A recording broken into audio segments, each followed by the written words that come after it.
श्रीमते शंकरार्याय धीमते अद्भुतशक्तये नमोऽस्त्वद्वैत वेदांत स्थापनोपात्तमूर्तये श्रीहरिं परमानन्दम् उपदेष्टारमीश्वरं व्यापकं सर्वलोकानां कारणं तं नमाम्यहम् अपरोक्षानुभूतिर्वै प्रोच्यते मोक्षसिद्धये सद्भिरेव प्रयत्नेन वीक्षणीया मुहुर्मुहुः. So far, up to the 40th shloka, the viveka between the anatma and the atma, that is mainly the body-mind complex and the atman, has been established in a very detailed fashion. So now a question arises on that kind of a division between the atma and anatma. The questioner asks, if you are going to make two divisions, that is one atma and anatma, you are going to be not any different from the Nyaya Vaisheshika school, which also has the atma, anatma, viveka and all that, and they hold the world to be real. And you are also going to say the same thing. So in what way are you going to be unique? Or in what way is your Siddhanta, that is a Vedanta Siddhanta, any different from the other schools? So that is a question raised in this shloka 41. Ityatma deha bhagena prapanchasyaiva satyata yathokta tarkashastrena tatah kim purusharthata.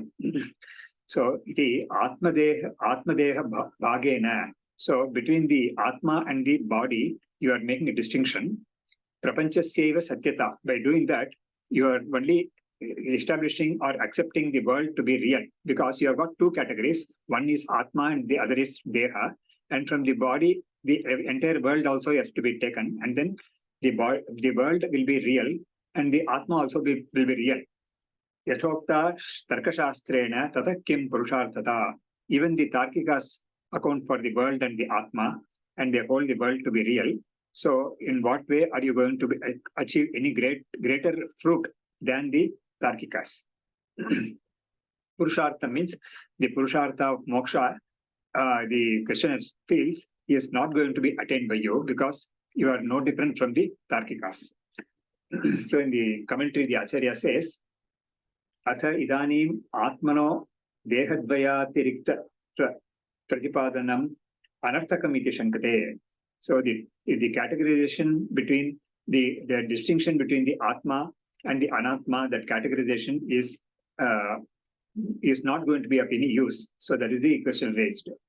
Iti purvokta prakarena varnitena atmadeha vibhagena prapanchasyaiva satyata yathokta yatha tarkashastrena.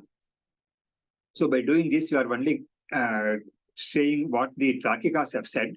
Nothing new you are saying. They hold the world to be real. And in your case also, that is the thing which is going to transpire.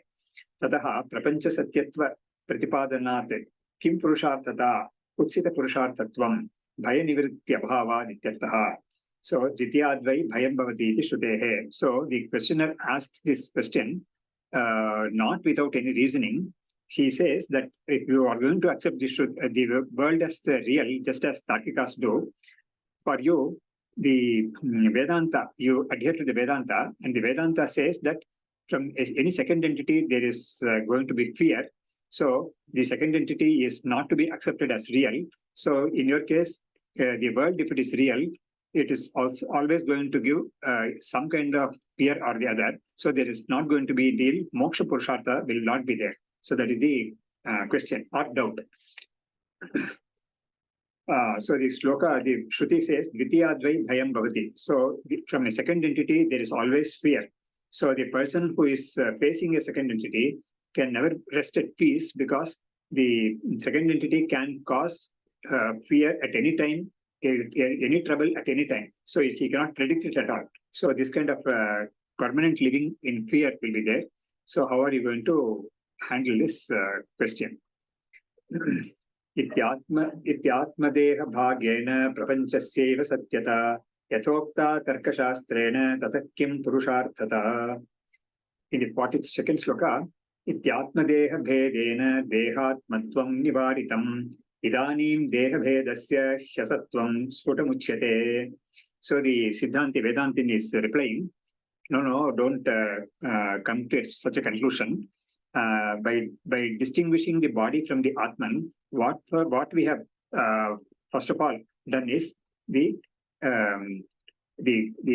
philosophy of the Charvakas or the materialists, that the body alone is the Atman. That kind of philosophy has been refuted. That situation has been refuted by us by clearly distinguishing the body from the Atman. Now, in the sequel, we are going to show that the Deha Bheda, that is the body, that is a distinct body that is existing apart from the Atman. We are going to say, prove that or establish that that body, that is, or the difference between the Atman and the Anatman, which brings about the second category called the Deha. That body is going to be shown to be or demonstrated to be asat, non-existent or unreal. Very clearly, we are going to do that. So, iti atmadeha bhedena dehatmatvam nivaritam. So, we have clearly warded off the possibility of the materialist philosophy of holding the Atman to be body to be the Atman. So that has been now cleared. And now in the sequel, we are going to show that the distinct body, the body that is distinguished from the Atman or separated from the Atman, we are going to show that that body is not real. In the commentary, the Acharya says, Bhedajnanasya abhedajnanam prati karanatvat atmadeha vibhaga kathanam na anarthakam ityaha iti. So the method of the analysis by the Siddhantin is like this.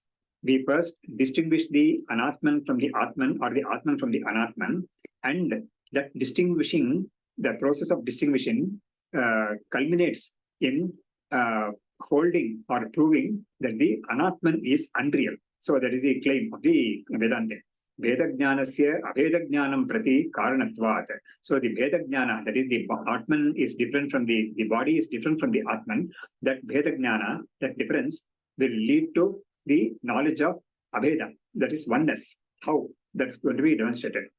Abhedajnanam prati karanatvat atmadeha vibhaga kathanam na anarthakam. So since that is our agenda, that is our final agenda, ultimate agenda, the initial process of distinguishing the body from the Atman is not useless. It is not useless. So that's we are going to prove how it is.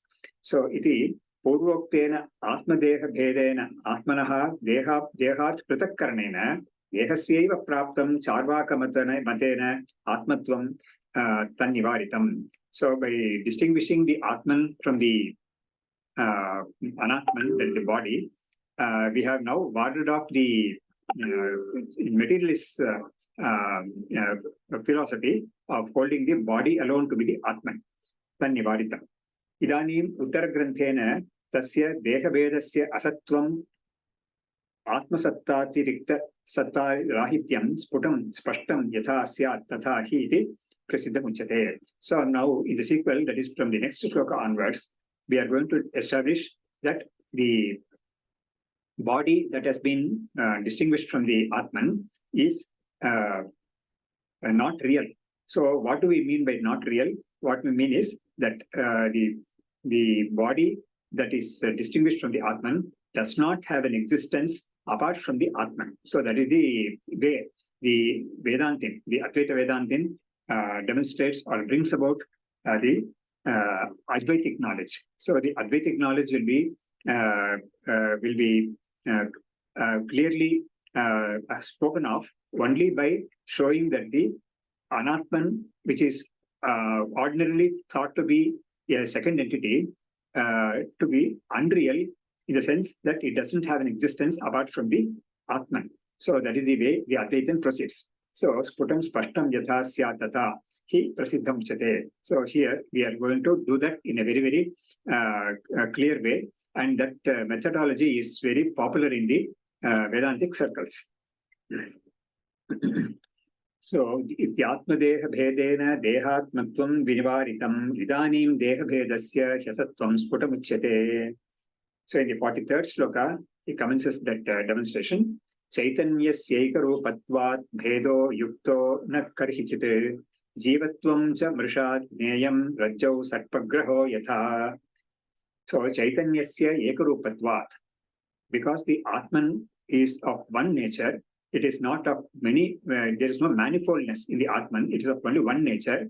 Bhedo yukto na karhichite. The Bheda, that is the difference, cannot be of any, cannot be true, cannot be reasonable at all. Jivatvam cha mrisha. And also, see, because Atman is the one, Atman is of one nature, anything apart from the Atman cannot exist at all really, because Atman is of one and one alone nature, nothing second of that of any kind. So the Bheda or difference can never have a valid standing in the face of the one Atman. Jivatvam cha mrisha gneyam. And the Jivatvam, the idea that I am a embodied entity, that is also to be known as mrisha, that is mithya. Just like Rajau Sarpagraho Yatha, just like a person who is not very alert, he ends up taking the rope to be a snake. So just like that has happened in the case of the Jivatvam, in the case of the notion that I am a Jiva, I am an embodied person. What has happened there is the distinction from the Atman has not been known clearly, and as a result, the body-mind complex has been taken to be real, and the body-mind complex has been taken to be or accepted to be one's own self, and all the attributes of the body-mind complex are assumed by the person to be his own attributes. So this is how the Vedanta proceeds. So the example given for this mithya or unreality of the Jivatva is the taking the rope to be a snake. So in the commentary, the Acharya says, Tadevaha Chaitanyasya iti.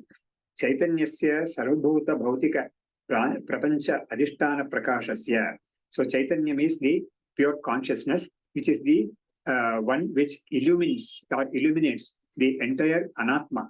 Sarvabhuta bhautika prapancha adhisthana prakashasya. So the Chaitanyam is the pure consciousness, which is of the nature of prakasha, that is it is of the nature of illumination, or it's not physical illumination, it is the nature of knowledge.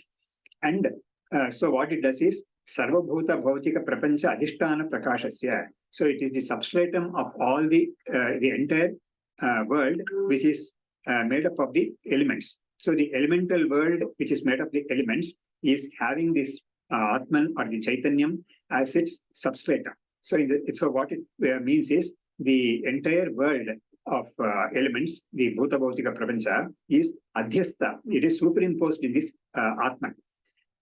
So for that, he gives the way we transact in the world. Gata prakashate, pata prakashate ityadishu, ekarupatvat, ekakaratvat hetoho, karhichit kasyamchid avasthayamapi bhedo na yuktaha na yathartaha ityartaha. So in all the perceptions that we have throughout our waking and dream states, the perceptions are like of this nature. Gata prakashate, pata prakashate. So the pot shines, the cloth shines. So every object or every experience is coming as a knowledge to us. So prakashate. So what is happening is ityadishu ekarupatvat, ekakaratvat. That is, every knowledge is coming to us as a consciousness, as a perception. The content of the knowledge might be different, but then every knowledge is a knowledge. Every perception is a knowledge to us. So we know something, we perceive something, we cognize something. So that cognition is something which is common to all perceptions, whereas the content of the cognition, that is a vishaya of the cognition, varies. So what is common factor is taken to be the real one, and what is uncommon, what is in Sanskrit is called vyabhichara. That is that which is not available always. So it is available at one time in one place and not there in another place another time, or it is available in one perception and not available in another perception. So that way, that kind of anvaya vyatireka, it is called the concordance and the discordance of the objects or the nature of the knowledge. So here the content of the knowledge is there, it present in one perception and not present in another perception. So when I say I know the cloth, I cannot say that I know the pot, because the pot perception is different, cloth perception is different. But then both of them are common in the sense that both of them are perceptions. But then what is perceived is differing. So that which is uncommon is said to be unreal, because it ceases to be there in another perception. So it is there in one perception, but ceases to be there in the other perception, whereas the knowledge is there in that perception, and it continues to be there in another perception also. So the knowledge aspect of it is common in every perception, whereas the object of that knowledge is not common in every perception. So that is the way Anvaya Vyatirika is shown, and this has been demonstrated by Bhagavad Pada in a very clear manner in the commentary for the Bhagavad Gita Shloka 2.16, Nasato Vidyate Bhava. So he has done that very in an elaborate way there, with all reasoning and all that. So Kataprakashate, Pataprakashate ityadishu ekarupatvat. So the Chaitanyam is of one nature in every perception, whereas the content of the content of the knowledge is differing. So ekarupatva, that is the ekarupatva he is showing here. So how do we say that the knowledge or consciousness is of one nature? It is of one nature because it is the same knowledge or the same consciousness in every perception, even though the object of the perception might keep differing. So that is what is said to be the ekarupatva. It is of the same nature. It doesn't differ.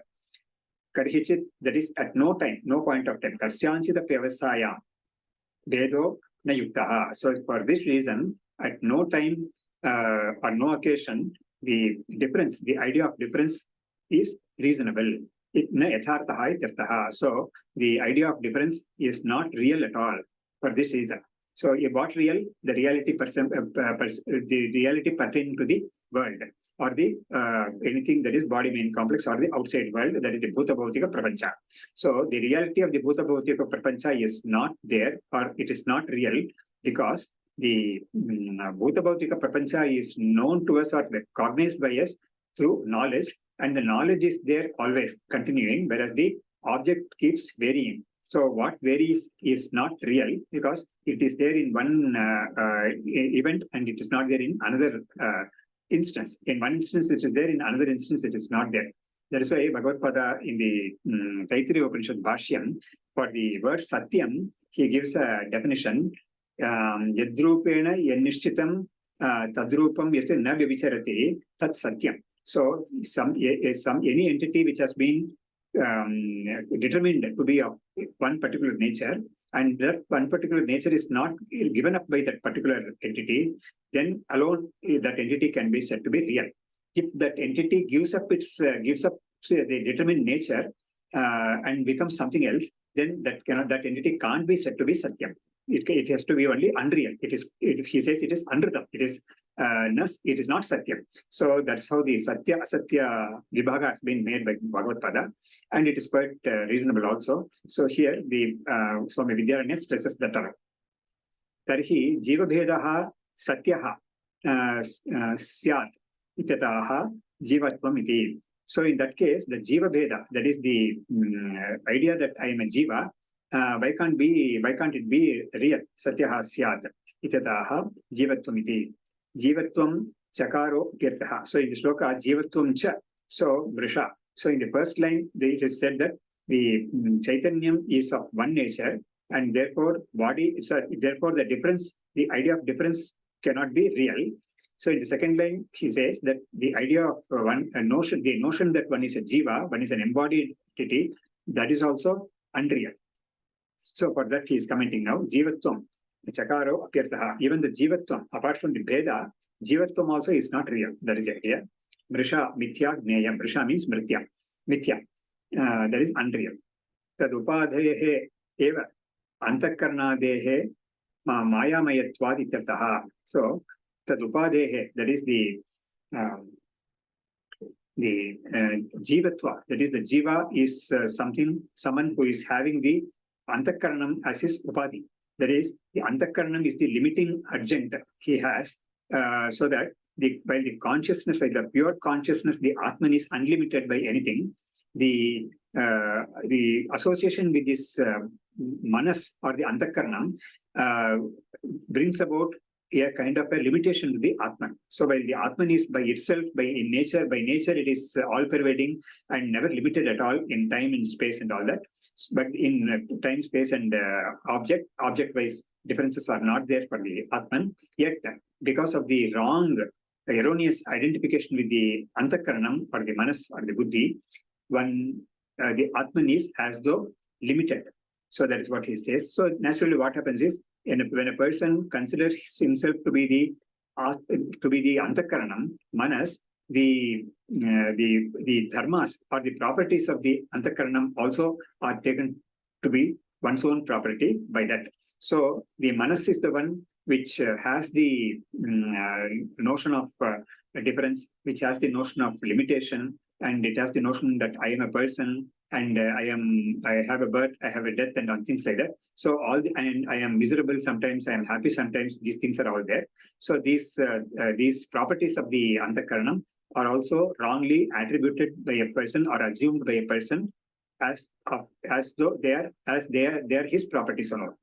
So tadupadehe eva tadupadereva antakaranadehe mayamayatvadittatha. So what is the status of the antakaranam, which is the upadhi? It is the product of maya only. So it is not real at all. So the upadhi is real, and therefore the jivatva idea that has come about because of this antakarana upadhi, that jivatvam also ought to be unreal. That is the logic here. Tadupadeheva antakaranadehe mayamayatvad. So, and he is explaining how it is mayamayam. Adhisthana satyatvena kalpitasya mithyatva bodhe drishtantamaha rajvamiti. So adhisthana satyatvena kalpitasya mithyatva bodhe. So what he is saying is the adhisthana is the substratum, and the one which is superimposed on that adhisthana is wrongly taken to be existing. So adhisthana is the rope here, which is existing really, whereas the superimposed snake is not real because it is considered to be existing only because of the on the basis of the existence of the substratum. So what has happened is the eye has definitely contacted the object, that is a rope, but then because of some dosha in that location, or some dosha in his own antakaranam or in his own indriyas, that is the eye or something, the chakshur indriyam or anything, the person is not able to grasp that or understand or determine the object there as rope. So what happens is, in that confusion, he ends up taking it as a snake. He ends up understanding or knowing it as a snake. So here the role of the dosha, that is the defect in the location, like insufficient light, or the defect in the person's sense organ, that is the eye, or defect in the mind, some things being of a confused nature or some agitated nature. These things contribute to the idea of getting up a samskara, that is samskara of his having seen a snake somewhere arises, and then he concludes that the object before him is a snake. So that is how that is the mechanism of this error that has been described in the text. So adhisthana satyatvena kalpitasya mithyatva bodhe drishtantamaha. So the kalpitam, the object that has been imagined in that substratum, in the locus that is a substratum, is taken to be real because he transfers the reality of the substratum to the thing that is superimposing. Without knowing that he is superimposing, he says the snake is there. He should have ideally said that there is a rope there, but then instead he is saying there is a snake here. So that easiness which belongs to the rope really is wrongly transferred by him to the snake that he imagines to be there, not knowing that he is imagining it. So mithyatva bodhe drishtantamaha. So naturally such a situation is an example for mithyatva. That is, that object which has been superimposed that way is mithya. It is not real. So for that the Acharya gives a analogy, Jwamiti, yatha rajjau tad ajnanat vakratadi sadrishyena mandandhakare sarpagraha sarpabuddhihi avyutpannasya bhavati natu vyutpannasya. So the mechanism has been explained by us already. So he is saying rajjo tadagnanat, because of not being able to determine the nature of what he is seeing in front of him, that is because of not understanding it correctly, Ajnan, because he is ignorant about it. Ajnanat vakratadi sadrishyena. So first there has to be an ajnana about the object there, and then the other things have to come to play. So vakratadi sadrishyena. So he sees the object with some curve or a crooked shape, but then that alone is grasped by him, and he immediately maps it with something which is known by him before. So this vakrata, or the crookedness or the bent or the curved nature of the object, it brings to it calls to his memory the object, a similar object seen before somewhere else. So he now remembers the snake seen elsewhere, and then immediately he maps it with the snake, and then he concludes that here is a snake. So that's the mechanism which is being explained here. Yatha rajjau tad ajnanat vakratadi sadrishyena mandandhakare. So there should not be sufficient light. Insufficient light is there. So insufficient light, the sufficiency of light also is relative. So for a person who is with some cataract or some eye defect, even if the light is sufficient from somebody else who has a defect-free eyesight is sufficient, from his point of view it is insufficient. So it is a relative thing. So mandandhakare sarpagraha, sarpabuddhihi. Sarpagraha means sarpabuddhi. That is, he grasps that object to be a snake. Sarpagraha. Sarpabuddhihi, that is what is sarpabuddhi. Avyutpannasya bhavati, natu vyutpannasya. Vyutpanna is a person who is who is alert and who is well knowledgeable, who is clear in his thinking. He doesn't have any confusion and all that in his mind at that moment. So for such a person is called a vyutpanna. He doesn't have any doubt about the object in front of him. He clearly sees and knows that it is a rope alone. But then the opposite of this happens to a person who is not alert, or whose mind is confused, or who doesn't have definitely a knowledge of the rope in front of him. So it's not that he doesn't know a rope at all. No, that's not the case here. He doesn't know this as a rope. This particular object in front of him is not known to him to be a rope. Natu vyutpannasya tataiva atmani atma ajnanat. So in the same way, in the Atman, with regard to the Atman, the ignorance is there that it is the Atman. So Atmani, Atma Ajnanat, Prakashe, Prakasha Sadrishyat, Vishesha Prakashe, Chijjada Granthi Rupa Chidabhasa Brahmaha Bhavati Avivekinam Natu Vivekinamiti Vedanta Siddhanta Rahasyam. So he says in the Dashtantika, that is in the aspect or the concept that we are now discussing, there is the Atma and Atma, because that's why this shloka is there, and that too, in order to show that the Atman has been wrongly taken to be the Anatman, or the Anatman has been wrongly taken to be the one's own self. To demonstrate that alone, this example was given, this analogy was given. So he's concluding it by saying, Tataiva Atma Ajnanat. So with reference to the Atman, there is a ignorance that it is the Atman. So Prakasha Sadrishya. Now, what is the Sadrishya here? What is the similarity here? Just as the Atman is of the nature of consciousness, he now takes the Antakaranam to be conscious, even though the Antakaranam or the mind or the manas or the buddhi is a product of the Panchabhutas, and it does not have naturally any consciousness at all. But then there is a Sadrishya. How does this Sadrishya come about? Because of the reflection in his Antakaranam, reflection of the Atman in the Antakaranam. So the Antakaranam is like a mirror.